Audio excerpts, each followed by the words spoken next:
Hello बच्चे, हमारा गाड़ी आ गया। अभी चलो बैठते हैं। गुड।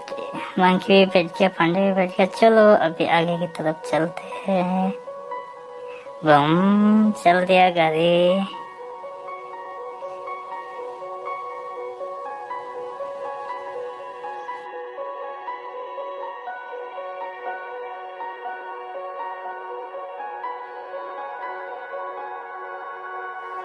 चलो अभी सबको खाना खिलाते हैं।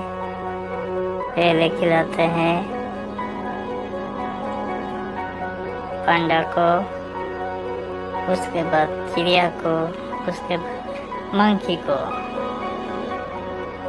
चलो अभी आगे बढ़ते हैं।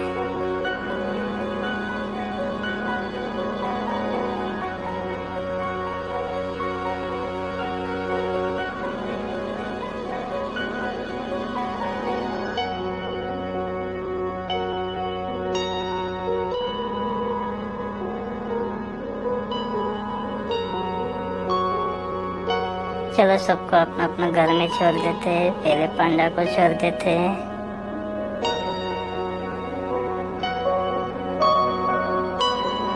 उसके बाद चिड़िया को छोड़ देते हैं पानी में।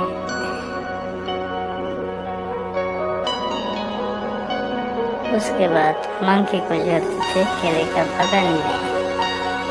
Bye bye.